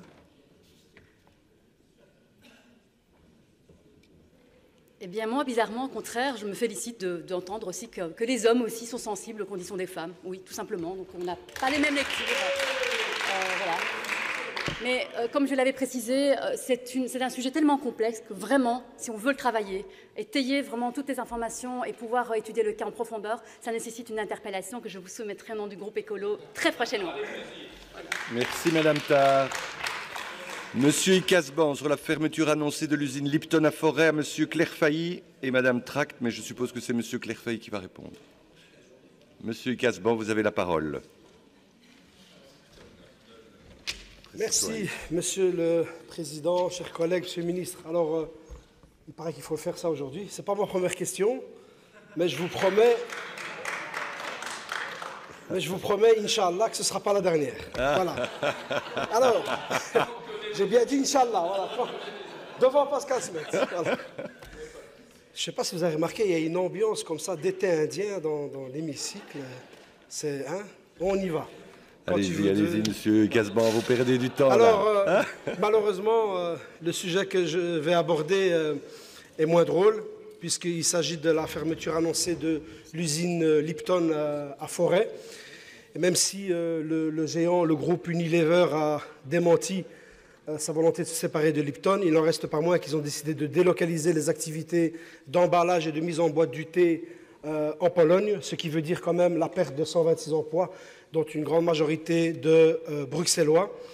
La procédure Renault semble avoir été lancée, les dés sont quasi jetés. Il y a des investissements apparemment qui ont eu lieu ces dernières années en matière de machinerie notamment. Et mes questions, Monsieur le Ministre, j'aurais voulu savoir, est-ce que vous avez eu des contacts avec la direction, avec les syndicats par rapport à cette situation? Est-ce que vous en savez un peu plus? Parce qu'on en a très peu parlé dans les médias. Est-ce qu'il y a un plan de soutien à ces travailleurs, un plan de reconversion qui est prévu ou qui est en projet pour les aider? Parce qu'après les avoir rencontrés, je peux vous dire qu'ils sont assez déçus, assez amers. Ils auraient voulu avoir une vraie chance de reprise des activités. Ça n'a pas été le cas. Mais ils aimeraient savoir s'ils vont pouvoir bénéficier de formation, de reclassement et de soutien de la part de la région. Et puis, ma dernière question, il y a eu des investissements. Y a-t-il eu des soutiens de la région? Est-ce que, si c'est le cas, est-ce que la région compte les récupérer? Ou en tout cas faire part à cette entreprise de la volonté, en tout cas, de récupérer cet investissement qui a été fait au départ pour maintenir l'emploi ici à Bruxelles, un emploi peu qualifié, un emploi dont profitaient beaucoup de Bruxellois. Je vous remercie d'avance pour vos réponses. Merci, Monsieur Casban. Monsieur le Ministre. Monsieur Yves Casban, c'est évidemment une triste nouvelle pour l'emploi et c'était non annoncé ou non attendu. Alors, compte tenu que les discussions sont encore en cours entre les syndicats et la direction, mes services et moi-même n'ont pas encore été contactés. Et peut-être que les conditions dans lesquelles cette décision sera prise seront suffisamment acceptables pour les syndicats qu'on ne doit pas nous contacter. Je vous rappelle qu'en région bruxelloise, il n'y a pas de cellule de reconversion, ce n'est pas prévu dans notre législation, c'est le cas en région wallonne, mais ce n'est pas le cas chez nous. Lorsqu'un plan d'accompagnement aura été établi et validé par les parties prenantes, alors nous nous mobiliserons pour accompagner au mieux les travailleurs concernés par les pertes d'emploi. Et donc j'attends donc incessamment d'être saisi d'un tel plan. Pour les questions que vous posez relatives aux compétences de Mme Tract, à savoir y a-t-il eu des aides économiques, on me signale que ni Lipton ni Unilever n'auraient bénéficié d'aides aux investissements. Lipton n'a pas souhaité non plus faire appel au service d'accompagnement des entreprises de Hub. Ils ont voulu faire ça tout seuls. Par contre, la déclaration de politique régionale intègre bien la mise en place d'un mécanisme de récupération des aides régionales dans de telles situations. Et ce dossier démontre bien que c'est un des sujets sur lesquels on va devoir travailler dans les années qui viennent. Merci, Monsieur le Ministre. Monsieur Casban. Voilà, d'abord, je vous remercie d'avoir répondu à la deuxième question. Si je voulais savoir s'il y avait eu des aides de la région, c'est évidemment parce que je pense que si la réponse avait été positive, alors là, la région aurait pu mettre, je veux dire, une pression supplémentaire par rapport à ce qui est occupé à être négocié. Évidemment, j'espère de tous mes voeux que l'accord pourra aboutir sur un plan social qui va respecter les travailleurs avec des conditions dignes et acceptables. Mais je continue à dire quand même qu'il est important, déjà dès à présent, de mettre en place une cellule de reconversion qui va accompagner, soutenir et aider ces travailleurs à retrouver un emploi en cas de fermeture, puisqu'elle semble être annoncée. Je vous remercie, Monsieur le Ministre. Merci, Monsieur Casban. Alors, la parole est à présent donnée à Monsieur Youssef Andichi, qui pose une question à Monsieur Smet relative à l'annulation de la mission économique prévue en Israël. Vous avez la parole, Monsieur Andichi. Merci, Monsieur le Président. Monsieur le Secrétaire d'État, effectivement, on parle d'une annulation de la mission économique 2019 et pour ça, le PTB s'en félicite. On est vraiment content que c'est une annulation effective. Vous vous souvenez, quand nous étions 4 élus, sous l'ancienne législature, notre premier combat qui a été mené par le PTB, c'était pour l'annulation de cette mission économique. Et en 2014, nous l'avions gagné. C'était lors des bombardements à Gaza, et vous vous souvenez, en 2014, il y avait des fortes mobilisations ici à Bruxelles et partout dans le pays. On avait fait signer une pétition de plus de 11 000 signatures, et ce qui avait fait reculer le gouvernement Riedevervoort II. Aujourd'hui, vous annulez cette mission économique parce qu'il faut appeler un chat un chat. Il n'y aura pas de mission économique en 2019 et ça, c'est super positif. Pourquoi est-ce qu'on est contre ces missions économiques en Israël? Parce qu'Israël n'est pas un État comme les autres. C'est un État qui applique l'apartheid, c'est un État qui colonise les terres palestiniennes. Et sur cette base-là, au PTB, nous demandons l'annulation de ces missions économiques. On demande l'annulation de ces missions économiques, mais aussi on demande aussi la fermeture de l'agence commerciale qui se trouve en Israël. Monsieur le ministre, c'est ma première question. Et là, je vous cite, parce que vous parlez beaucoup de missions économiques dans les journaux. Vous dites que les entreprises bruxelloises peuvent continuer à se rendre en Israël et qu'elles bénéficieront alors du soutien local habituel de l'attaché économique et commercial bruxellois sur place. Pour le PTB, monsieur le ministre, monsieur le secrétaire d'État, c'est inacceptable. Nous demandons la fermeture de cette agence commerciale, nous demandons le rapatriement de cet agent ici à Bruxelles. Je pense qu'on a quand même pas mal de taf ici et on ne peut plus continuer comme ça. Je me tourne vers les députés, certains députés qui s'expriment et qui soutiennent la cause palestinienne du côté du PS et des colos. Comment pouvez-vous soutenir le secrétaire d'État tout en ayant une agence commerciale ouverte? Donc il y a des... C'est la question. Il y a des businessmen bruxellois qui vont bénéficier de cette structure et donc le business avec Israël va continuer pour nous. Il faut atterrir maintenant. On atterrit. Donc, monsieur le ministre, première question, est-ce que vous allez fermer cette agence commerciale qui est là-bas en Israël? Et une fois pour toutes, gagnons du temps. Exprimez-vous clairement, est-ce que vous allez continuer à organiser des missions économiques pour Israël? Je vous remercie. Merci, monsieur Andichi. Monsieur Smet, vous avez la parole. Merci, Monsieur le Président. D'abord, je veux dire qu'en effet, il n'y a pas une mission économique. Il n'y avait jamais question, d'ailleurs, d'une représentation politique, puisqu'il y a une résolution qui a été votée ici dans le Parlement. Il n'y a pas non plus une délégation de Hub Bruxelles qui va accompagner les entreprises qui veulent éventuellement encore aller en Israël.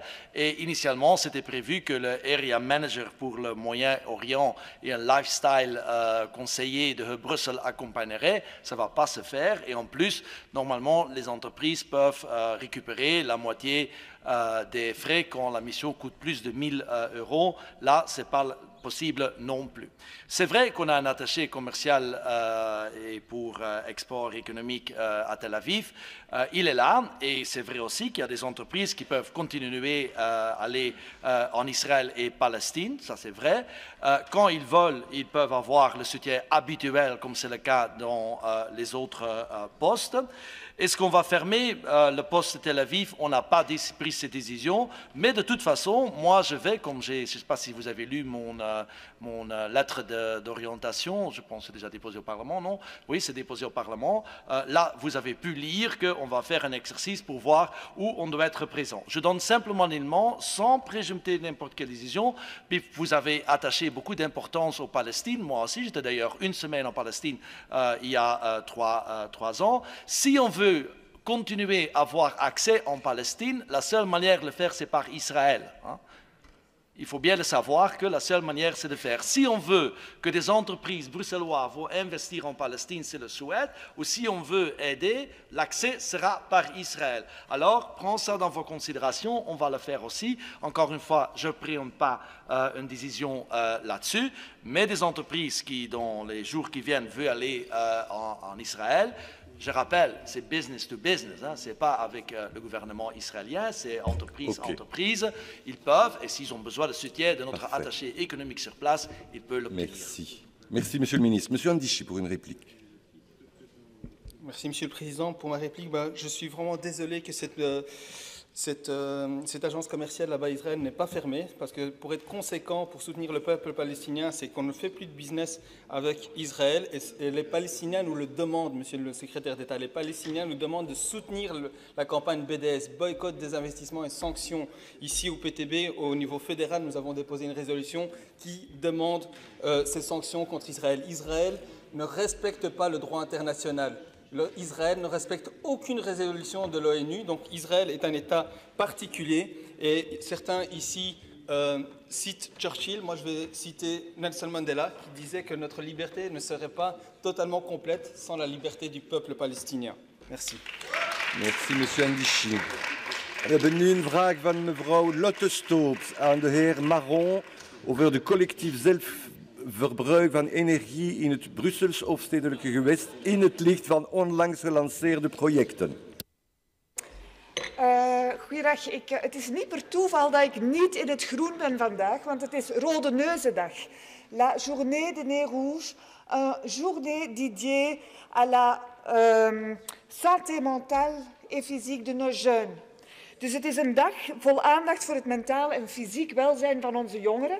En voor Groen en Ecolo wil ik onze dank uiten aan iedereen die zich dagelijks inzet om van onze wereld een mooier iets te maken. Ik ga hem ook wel even afzetten, want het is een beetje moeilijk. Al dan niet door een geste van comic relief.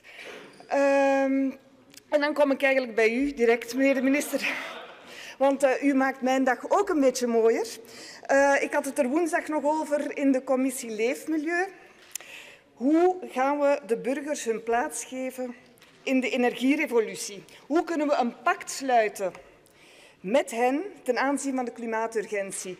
En mijn woorden waren nog niet koud of ik las in de krant dat er experimenten beginnen met 2 scholen in Brussel die hun energie gaan delen.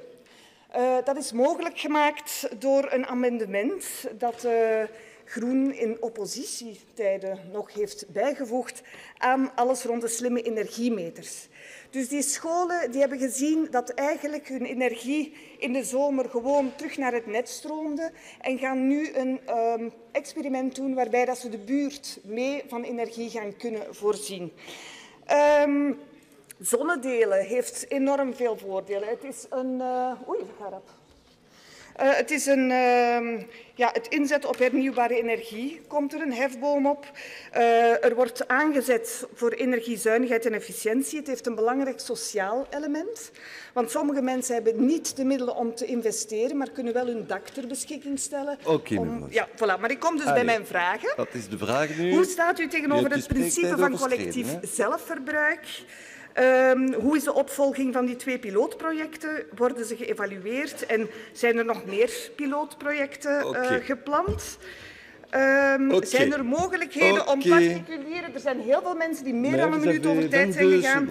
Zijn er mogelijkheden om particulieren te stimuleren om zo'n lokale energiegemeenschap op te starten en zonne-energie te delen met de buurt? Gaat u ervoor kunnen zorgen dat dat ook bottom-up kan gebeuren? Dank u wel, meneer de minister en meneer de president, voor uw geduld. Meneer de minister. Dank u voor uw vraag. Het principe van collectieve zelfconsumptie, energiegemeenschappen, is een essentiële schakel in de ecologische en solidaire transitie die we samen met de regering hebben ingezet. Energiegemeenschappen zijn innovatieve en creatieve projecten die het mogelijk maken om hernieuwbare energie optimaal te benutten en de energiearmoede te bestrijden. Zo zal een Brussels gezin die zijn dak in de schaduw heeft of niet over de nodige middelen beschikt om het uit te rusten, toch nog aanspraak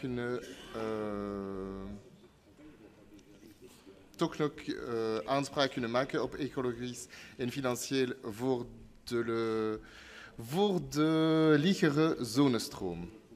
We zullen deze 2 proefprojecten nauwgezet opvolgen en regelmatig evalueren, zodat we conclusies kunnen trekken om een stabiel en ondersteunend kader te bieden voor de ontwikkeling van deze hernieuwbare energiegemeenschappen. Allereerst zullen we begin volgend jaar alle betrokken actoren, Leefmilieu Brussel, Sibelgia, Bruegel enzovoort, samenbrengen om samen ons stappenplan vast te stellen voor de verder ontwikkeling van deze energiegemeenschappen te behoeve van de Brusselaars. Mevrouw Sabbe. Dank u wel voor uw antwoord. Ik kijk er alleszins naar uit, omdat dit een van de grote hefbomen zal zijn om een klimaatverhaal ook heel erg sociaal te maken. Dank u wel. Dank u. Avant de suspendre les travaux pour quelques minutes et puis on passera à la question d'actualité de M. Casier, je voudrais juste rappeler le règlement, chers collègues. J'ai rien dit pour le moment, mais je voudrais le rappeler. Il y a plusieurs collègues qui m'ont demandé de le rappeler, donc je le fais. Je voudrais simplement rappeler que le règlement de notre Parlement prévoit que lorsqu'on pose une question d'actualité, ici, à cette tribune, on ne cède pas d'un texte et surtout on ne lit pas de texte. Je voudrais le rappeler, on peut éventuellement céder d'un texte pour avoir des éléments techniques ou faire des citations, il n'y a pas de problème. Dans le cas des ministres, ils peuvent évidemment céder d'un texte lorsqu'ils répondent dans une langue qui n'est pas leur langue maternelle, dans la langue qui n'est pas leur langue maternelle. Ça, c'est ce que prévoit notre règlement et je pense, avec le bureau, on en parle beaucoup, c'est redynamiser nos discussions. Je pense que ça contribuera à redynamiser les séances de questions d'actualité. Voilà, ceci étant dit, je suspends la séance de l'Assemblée du Parlement régional, j'ouvre la séance de l'Assemblée réunie et j'invite M. Casier à venir poser sa question à M. Marron, je pense, relative aux indicateurs de pauvreté infantile en région bruxelloise. Vous avez la parole, M. Casier. Juste pour retenir les noms des personnes, des chercheurs. Merci, Monsieur le Président. Monsieur le Marron, j'ai un peu l'impression de vous suivre, quelle que soit la séance et quelle que soit la commission dans laquelle nous travaillons, mais très bien. C'est parce que vous avez des compétences importantes. Alors, ce mardi 26 novembre, et ça n'aura échappé à personne, d'ailleurs de nombreux collègues étaient présents, la Fondation Roi-Baudouin faisait une super journée d'études sur la thématique importante que nous avons déjà abordée de nombreuses fois dans ce Parlement, qui est la question de la pauvreté infantile. Et plus exactement, la journée était tournée sur l'impact des mandataires et des mandataires locaux dans ce combat contre la pauvreté infantile. Alors on a eu l'occasion d'avoir les résultats de deux études absolument passionnants parce que très détaillées. L'étude de M. Willy Lahaye, d'où mon papier, Monsieur le Président, et de Mme Anne-Catherine Guillot, qui étaient très intéressants, qui ont pointé d'abord des grandes différences de commune à commune au sein de notre région bruxelloise. On s'en doute bien sûr, mais c'est toujours important de pouvoir les objectiver. Et puis aussi, dans l'étude de Mme Anne-Catherine Guillot, la démonstration de l'intérêt de bien savoir quel indicateur représente quoi.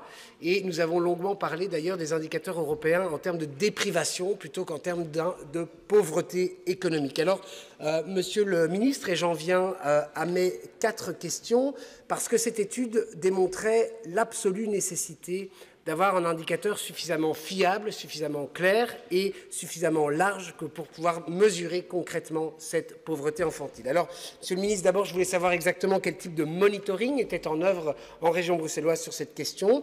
Je voulais savoir quels étaient les indicateurs qui aujourd'hui étaient utilisés pour suivre cette problématique. Je voulais aussi savoir si vous réfléchissiez, si l'administration réfléchissait à la mise en œuvre d'un indicateur plus large, tel que le Kansarmoeden en Flandre, qui est un indicateur beaucoup plus complet que ceux qu'on utilise habituellement. Et puis enfin, je voulais, Monsieur le Ministre, avoir votre avis sur la question des indicateurs de déprivation utilisés au niveau européen, qui analysent la pauvreté sous la déprivation de 17 accès à des enjeux particuliers comme le logement ou la nutrition. Je vous remercie. Merci, Monsieur Casier. Monsieur le Ministre. Merci, Monsieur Casier, d'attirer notre attention sur ce phénomène évidemment important et que nous devons tenir à l'œil de la pauvreté infantile. Alors, l'Observatoire de la santé et du social produit chaque année le baromètre social qui reprend les chiffres bruxellois récents en matière de pauvreté. Et donc, il y a des chiffres sur la pauvreté infantile avec 2 indicateurs. Le pourcentage d'enfants bruxellois qui naissent dans un ménage sans revenu du travail, 22% en 2015. Le pourcentage d'enfants bruxellois de 0 à 17 ans vivant dans un ménage sans revenu du travail, donc c'est ceux de 0 à 17 ans, donc c'est ceux qui naissent et ceux de 0 à 17 ans, 23%, donc un chiffre relativement similaire en 2017. L'Observatoire mène actuellement une recherche avec la KUL afin d'aller au-delà des données d'enquête et pour exploiter des données administratives, sociales et fiscales, histoire d'aller plus loin et d'affiner les indicateurs. L'étude doit se finaliser dans le courant du premier semestre 2020 et donc on espère à ce moment-là pouvoir enclencher de la collecte de données qui soit plus fine et avoir des indicateurs qui sont plus fins. Pour l'indicateur de type CAN-SARMOUD, je n'ai pas d'éléments, mais je vais me renseigner auprès de l'Observatoire et je vous remercie d'attirer notre attention là-dessus. On va voir un peu aussi, il y a là des pistes qui sont intéressantes. Et concernant l'indicateur de déprivation européen, il permet effectivement de mesurer la pauvreté, pas uniquement monétaire, mais de manière plus large, et il peut mesurer plus finement l'exclusion sociale. Normalement, à partir de 2020, un certain nombre d'indicateurs techniques à l'échelle de la région seront plus précis et devraient permettre de davantage mobiliser ce type d'indicateurs. Donc on va vers un affinement de la collecte de données et du traitement de données, histoire d'avoir une vision plus claire de l'évolution de la pauvreté infantile à Bruxelles. Merci, Monsieur le Ministre. Monsieur Casier. Merci, Monsieur le Ministre, pour vos réponses, qui sont évidemment rassurantes. Elles le sont d'autant plus que dans les résultats de l'enquête, ce qui était très interpellant, c'est évidemment mais on connaît la situation singulière à Bruxelles, de se la rappeler, mais surtout ce qui était absolument remarquable et ce qui moi m'a beaucoup frappé, c'est que quand on compare la situation de la Belgique avec les pays limitrophes, dans cet enjeu de déprivation à l'Union européenne, on se rend compte que si nous ne sommes pas pires que d'autres pays limitrophes dans les enjeux de déprivation d'au moins un des 17 items, nous sommes largement pires pour des enfants qui seraient en déprivation de 5, 6, 7 ou 8 items. Et ça, c'est très, très interpellant. C'est-à-dire que la pauvreté est en fait plus pernicieuse, plus profonde chez nous que dans nos pays limitrophes. Et je pense que du coup, en région bruxelloise, on a un vrai grand intérêt à aller aussi finement. Mais je suis rassuré de savoir que vous y travaillerez. On aura donc l'occasion sûrement d'en reparler à l'issue d'une prochaine commission. Merci. Merci, Monsieur Casier. Alors, ceci clôture notre séance de questions d'actualité de notre Assemblée réunie de la Commission communautaire commune. Et je réouvre donc la séance plénière du Parlement régional bruxellois. Je vais procéder à l'appel au vote et puis nous allons procéder au vote. Alors, ça c'est le grand privilège du président, c'est qu'il peut appuyer sur la sonnerie. Et comme c'est amusant, je vais encore le faire une fois. Qu'est-ce qui court? Il faut sonner plus long. On va attendre que tout le monde...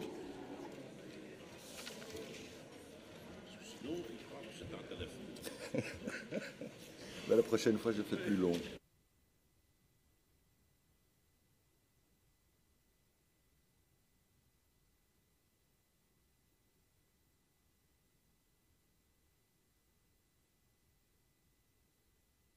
En attendant que tous les collègues s'installent, je dois excuser l'absence de Madame Gladys Kazadi qui est retenue suite à un deuil. Je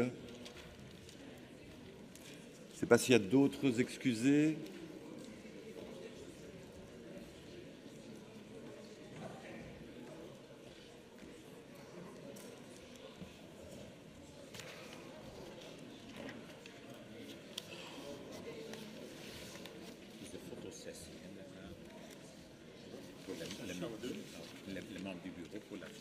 Oui. Communication en assemblée réunie que tu peux lire, je ne pense pas que tous les arguments. Note qu'il n'y en a qu'une PC, d'accord, dès que nous transmet. Bien, tout le monde est installé. Alors, chers collègues, l'ordre du jour appelle le vote nominatif sur l'ensemble du projet d'ordonnance contenant l'ajustement du budget des voies et moyens de la région de Bruxelles-Capitale pour l'année budgétaire 2019. C'est le document A31-1 et 2. Quelqu'un demande-t-il la parole pour une explication de vote? Nobody, OK. Il est procédé au vote. Début du vote.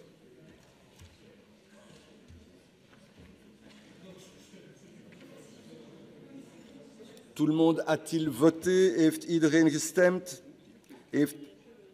Pardon? Monsieur Andichy, je pense que vous n'avez pas voté. Chacun a-t-il vérifié son vote? Heeft iedereen zijn stemming nagekeken? Fin du vote. Alors, nous avons 84 membres présents. Nous avons 51 oui, 31 non et 2 abstentions. En conséquence, le Parlement adopte le projet d'ordonnance qui sera soumis à la sanction du gouvernement. L'ordre du jour appelle le vote nominatif sur l'ensemble du projet d'ordonnance contenant l'ajustement du budget général des dépenses de la région Bruxelles-Capitale pour l'année budgétaire 2019. C'est les documents A32-1 et 2. Quelqu'un demande-t-il la parole pour une explication de vote? Il est procédé au vote. Begin van de stemming. Heeft iedereen gestemd? Tout le monde a-t-il voté? Chacun a-t-il bien vérifié son vote?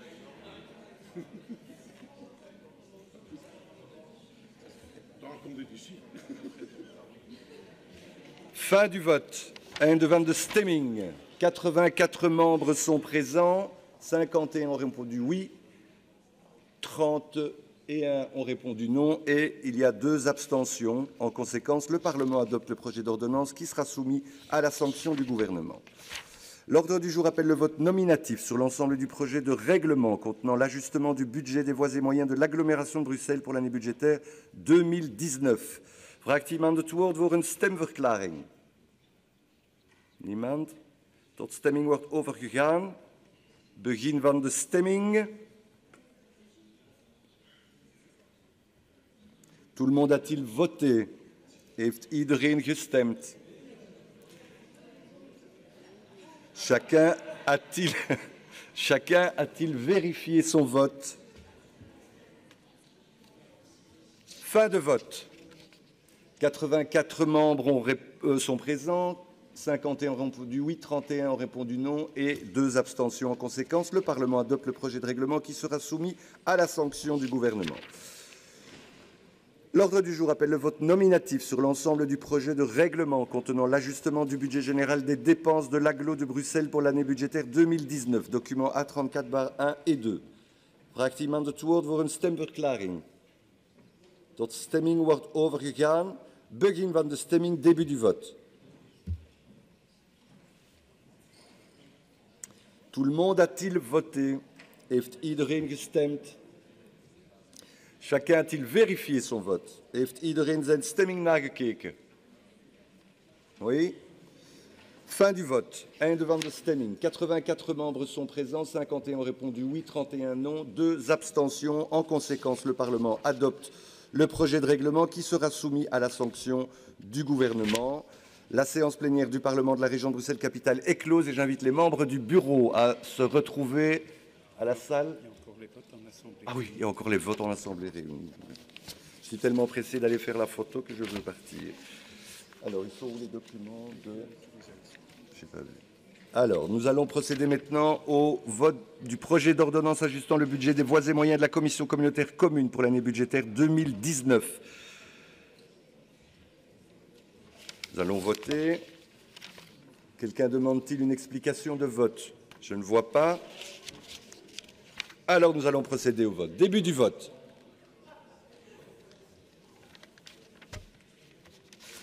Chacun a-t-il vérifié son vote?